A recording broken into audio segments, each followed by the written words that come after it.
Assalamualaikum warahmatullahi wabarakatuh. Kami dari kelompok 9 yang beranggotakan saya sendiri Dita Diana Sari, lalu ada Tess Santi Novianisya, ada juga Kang Rifki dan juga ada Kang Gita. Di sini kami akan menyampaikan mengenai SPT tahunan wajib pajak orang pribadi atau yang biasa disebut dengan WPOP. Ada beberapa poin yang akan kami sampaikan mengenai SPT tahunan wajib pajak orang pribadi. Yang pertama yaitu konsep SPT WPOP, yang kedua WPOP karyawan, yang ketiga WPOP menggunakan norma, dan yang keempat WPOP pembukuan. Langsung saja kita lihat ke materi pertama yaitu konsep SPT wajib pajak orang pribadi. Konsep SPT tahunan WPOP yaitu setiap warga negara yang bekerja atau melakukan usaha dan memiliki penghasilan di atas pendapatan tidak kena pajak atau PTKP wajib membayar pajak sesuai ketentuan yang berlaku. Mereka ini disebut wajib pajak orang pribadi. Setiap 1 tahun sekali wajib melaporkan surat pemberitahuan tahunan SPT pajak penghasilan PPh pribadi. Bahkan pelaporan SPT pajak penghasilan pribadi ini pun sangat mudah serta cepat dan praktis untuk dilakukan. Pelaporan SPT PPh orang pribadi cukup dilakukan secara online melalui e-filing atau electronic filing. SPT tahunan ini harus disampaikan sebelum jatuh tempo tanggal batas akhir dari pembayaran pajak. Karena jika melebihi batas waktu tersebut maka akan dikenakan sanksi atau denda.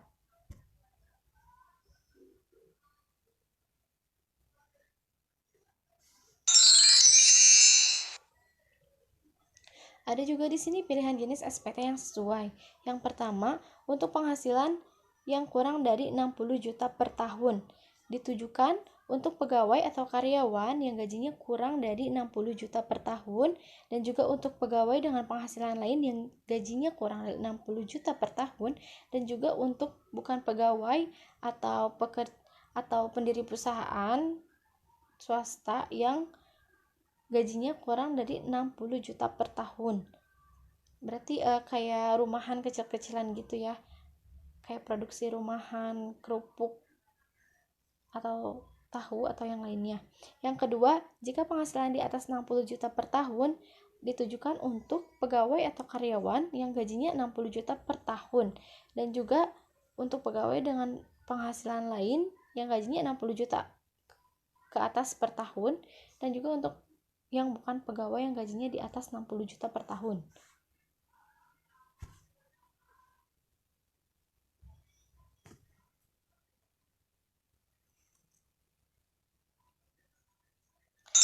Formulir pengisian SPT ini bisa diunduh pada laman http://www.pajak.go.id/lapor SPT.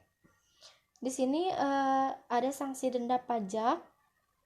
Bisa dilihat SPT masa terbagi menjadi 3, SPT masa, SPT tahunan PPh OP, dan juga SPT tahunan PPh badan.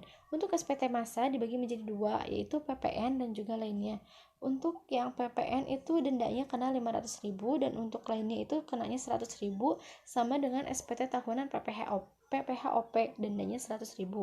Lalu di sini ada SPT tahunan PPh badan yaitu 1 juta. Batas waktu untuk SPT tahunan PPh OP yaitu 3 bulan setelah akhir tahun pajak, dan yang SPT tahunan PPh badan yaitu 4 bulan setelah akhir tahun pajak.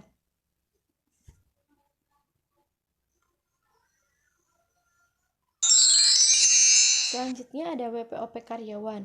WPOP karyawan perusahaan biasanya dibuat di perusahaan dengan pengisian format A1 dan ASS. Cara pengisiannya yaitu yang pertama, kunjungi website DJP Online, yang kedua, pilih e-filing atau e-form, yang ketiga, mulailah buat SPT, yang keempat, jawab pertanyaan di formulir, yang kelima, pilih formulir yang akan digunakan, yang keenam, isi data formulir SPT, yang ketujuh, isi lampiran, yang kedelapan, isi lampiran bagian kolom harta, yang kesembilan, masuk ke kolom induk, yang ke-10 melakukan pengisian setiap kolom sesuai dengan kondisi, yang ke-11 informasi SPT nihil, yang ke-12 pengiriman token untuk kode verifikasi.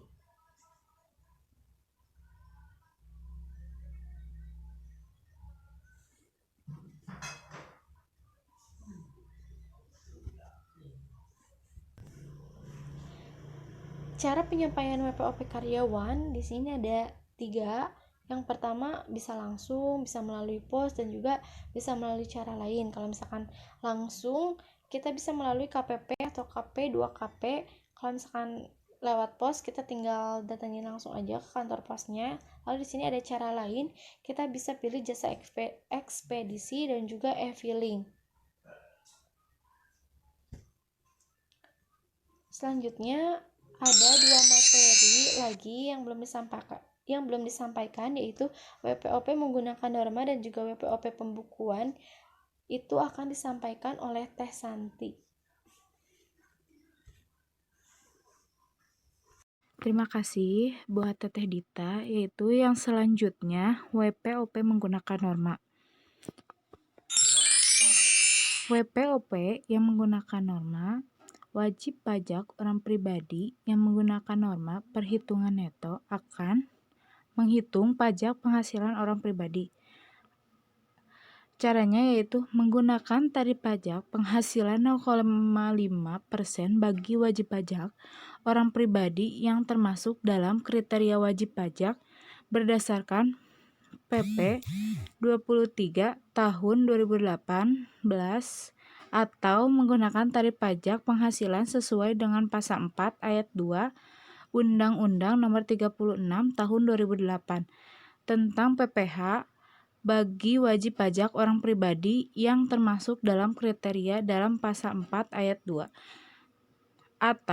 atau menggunakan tarif pajak penghasilan sesuai dengan pasal 17 Undang-Undang Nomor 36 Tahun 2008 tentang PPh bagi wajib pajak orang pribadi yang termasuk dalam kriteria selain pada angka 1 dan 2 tersebut di atas mengisi daftar perincian peredaran bruto Januari sampai dengan Desember atau 1 tahun. Yang selanjutnya, wajib pajak orang pribadi yang boleh menggunakan norma perhitungan penghasilan adalah ketentuan lama WPOP yang boleh menggunakan norma perhitungan penghasilan neto. Butir pertama yaitu wajib pajak orang pribadi yang menjalankan usaha atau pekerjaan bebas dengan peredaran bruto sebesar 1.800.000.000 rupiah atau lebih dalam 1 tahun wajib menyelenggarakan pembukuan. Butir kedua yaitu wajib pajak orang pribadi yang menjalankan usaha atau pekerjaan bebas dengan peredaran bruto di bawah 1.800.000.000 rupiah dalam 1 tahun wajib menyelenggarakan pencatatan kecuali wajib pajak yang bersangkutan memilih menyelenggarakan pembukuan. Butir ketiga yaitu wajib pajak orang pribadi sebagaimana dimaksud pada butir kedua yang tidak memilih untuk menyelenggarakan pembukuan, menghitung penghasilan neto usaha atau pekerjaan bebasnya dengan menggunakan norma perhitungan penghasilan neto. Nah, adapun kewajiban bagi pengguna norma perhitungan penghasilan neto. Berikut beberapa kewajiban yang harus dilaksanakan oleh pengguna norma perhitungan penghasilan neto, yaitu yang pertama, wajib pajak yang menggunakan norma perhitungan penghasilan neto wajib memberitahukan mengenai penggunaan norma perhitungan kepada Direktur Jenderal Pajak paling lama 3 bulan sejak awal tahun pajak yang bersangkutan.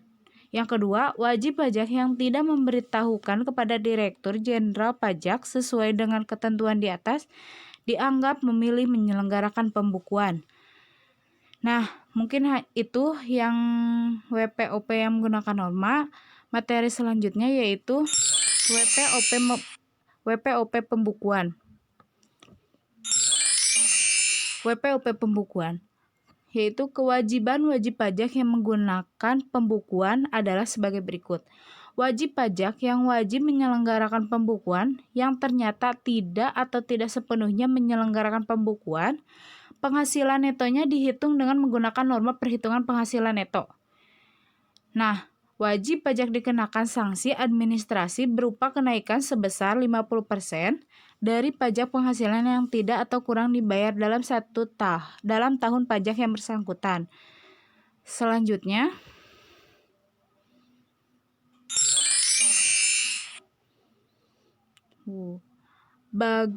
yang pertama yaitu bagi wajib pajak orang pribadi yang selain sebagai pengusaha juga mempunyai penghasilan sebagai pegawai swasta, maka disisipkan juga fotokopi 1721 min A1 atau bukti potongan lainnya.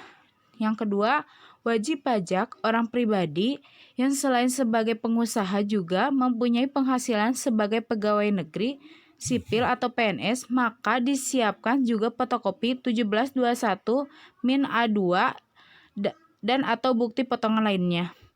Yang ketiga, bagi wajib pajak orang pribadi yang selain sebagai pengusaha juga mempunyai penghasilan dan biaya lain, maka disiapkan juga bukti atas transaksi tersebut.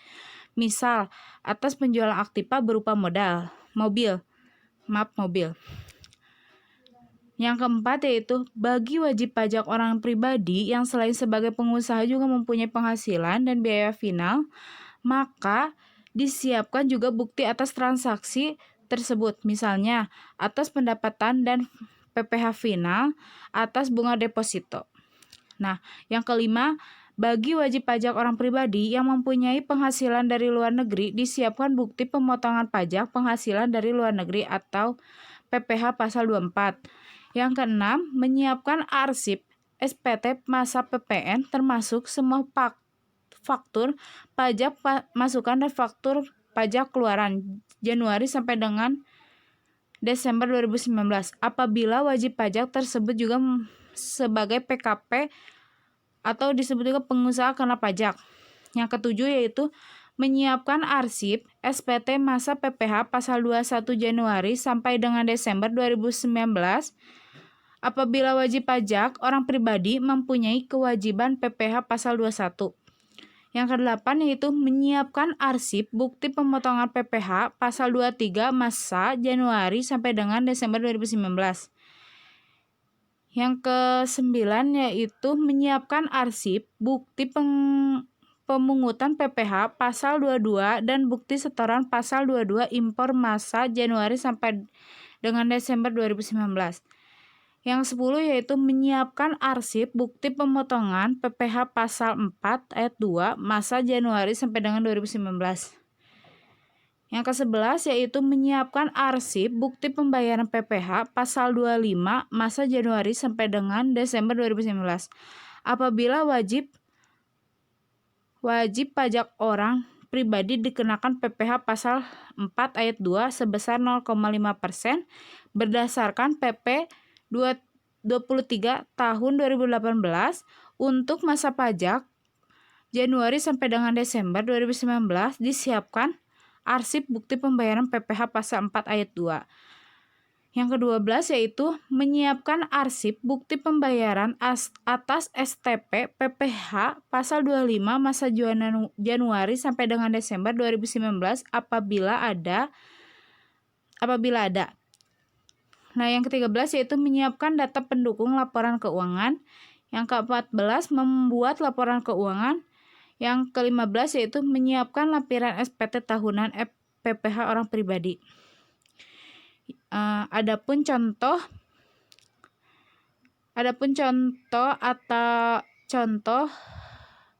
yang akan dijelaskan oleh Akang Ripki. Ya, selamat akhir pekan. Ya, saya Ripki Hairul Rijal, prodi Agribisnis 5A gitu. Nah, melanjutkan perhitungan pajak WPOP menggunakan norma. Nah, itu atau biasa disebut juga dengan NPPN, itu kan norma perhitungan pajak penghasilan neto. Nah gitu. Nah, kita ambil contoh nih soal gitu. Contoh kasus lah gitu. Nah, kita kasusnya ini namanya Bapak Setia gitu. Merupakan seorang agen asuransi yang berdomisili di Surabaya selama masa tahun pajak 2019. Nah, ia ini memiliki penghasilan bruto sebesar 500 juta rupiah. Nah, berapa penghasilan netonya? Nah, untuk mencari perhitungan neto ini gitu, berdasarkan informasi dan domisili dari soal atau dari Bapak Setia ini, informasi pekerjaan yang sebagai kita tahu dia seorang agen asuransi, domisilinya juga di Surabaya, yang kita tahu juga Surabaya ini termasuk sebagai apa? Surabaya ini termasuk ke dalam 10 ibu kota yang memiliki persentase paling besar gitu untuk apa namanya persentase dari NPPN-nya gitu kan. Nah ini domisili juga ini kan termasuk indikator penghitungan dari NPPN, apa persentase dari NPPN-nya gitu kan ya. Nah ini berikut sesuai terlampir dengan peraturan pajak nomor 17 itu tahun 2015. Maka cara menghitungnya adalah sebagai berikut gitu. Oh ya belum. Jadi berdasarkan informasi Bapak Setia ini yang berdomisili di Surabaya dan juga memiliki penghasilan bruto sebesar 500 juta, maka persentasenya adalah sebesar 50%. Nah, lalu kita hitung untuk mencari penghasilan netonya gitu. Untuk mencari penghasilan neto kita cukup masukkan untuk menghitungnya dengan satu, kita ini dulu kita tuh pasang dulu nih 500 kayak rumus ya, bukan pasang ya, rumusnya gitu. Rumusnya itu penghasilan bruto dikali dengan persentase NPPN atau tarif persentase NPPN gitu kan. Nah, penghasilan brutonya yaitu 500 juta. Diulang ya, penghasilan brutonya yaitu 500 juta. Nah, dikalikan dengan tarif persentase NPPN yang tadi sudah kita dapat yaitu 50% gitu ya. Artinya penghasilan neto yang didapat oleh Pak Setia ini sebesar 250 juta begitu. Lalu untuk mendapatkan PPh terutang, pajak penghasilan terutang atau pajak penghasilan yang harus dibayarkan, wajib pajak itu berarti Bapak Setia itu harus mengkalikan penghasilan neto dengan tarif pasal 17 Undang-Undang PPh itu. Nah, pasal Undang-Undang PPh ini mengacu pada penghasilan bruto. Nah, tadi kan yang 50% itu persentase NPPN itu berdasarkan peraturan 17 PJ 2015. Itu maksudnya kan. Nah, sekarang untuk tarif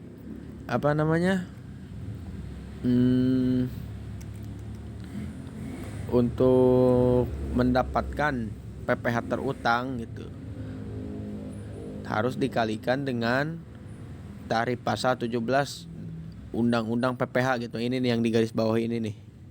Nah, ini nih yang saya zoom ini pasal 17. Nah, berdasarkan informasi karena Bapak Setia ini memiliki penghasilan bruto sebesar 500 juta, maka tarif pasalnya yaitu sebesar 15%. Kenapa? Karena penghasilan bruto, karena 15% itu didapat dari tarif yang berlaku di pasal 17. Jika penghasilannya 250 juta sampai 500 juta, maka tarif pasalnya yaitu 15% gitu. Nah, setelah itu kita sudah dapat nih penghasilan netonya. Penghasilan netonya Pak Setia itu kan berapa? 250 juta. Nah, gitu kan. Nah, ini aja. Maaf ya tulisannya acak-acakan ini. Atau saya tulis ulang lagi deh. Itulah. Jadi penghasilan netonya itu, atau kita singkat penghasilan neto nih. Penghasilan neto sudah terbilang tadi kan 250 juta rupiah.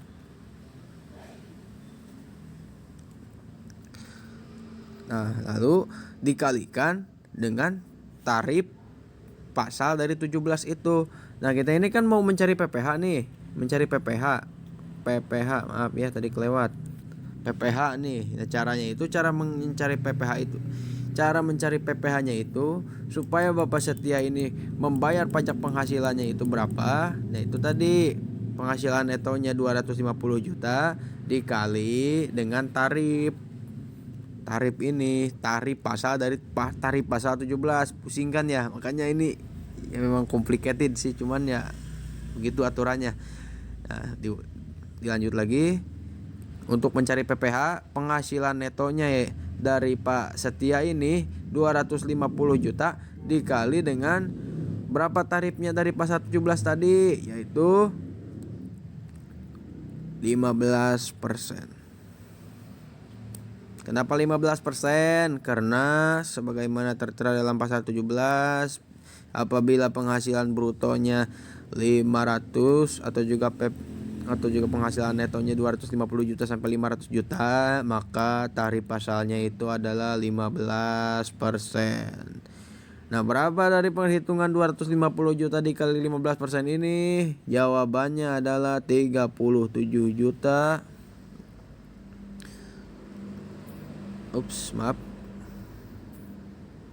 Lanjut. Jawabannya adalah 37 juta 500.000 rupiah. 500.000 rupiah. Nah, ini berarti PPH yang harus dibayarkan oleh Bapak Setia ini. Segitu ya. Jadi sudah sudah ketemu nih. Gitu. Nah, kembali lagi. Nah, khusus untuk WPOP, penghasilan neto tersebut harus dikurangi dengan tidak kena pajak gitu. Nah, ini nih, apabila WPOP tersebut punya penghasilan tidak kena pajak, baru dikalikan dengan tarif pasalnya. Ini tambahan aja gitu nih. Ya, penghasilan tidak kena pajak itu jika wajib pajak coba kita ambil contoh lah, Bapak Setia ini mencantumkan tidak kena pajaknya gitu. Tidak kena pajak itu contohnya seperti apa?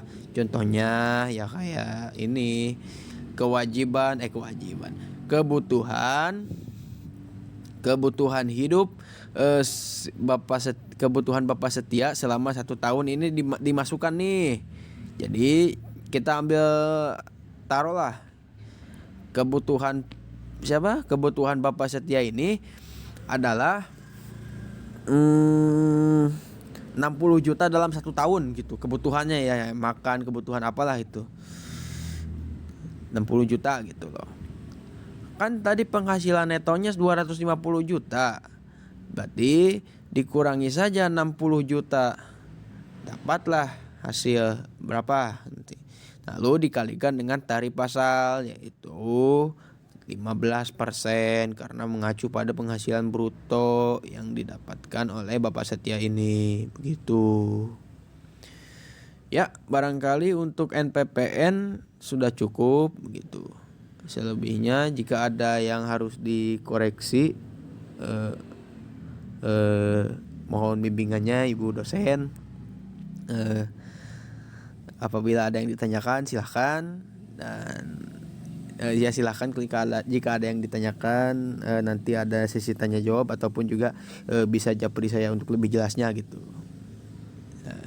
Untuk lebih lengkapnya ya bisa gitu ya, bisa ditanyain gitu.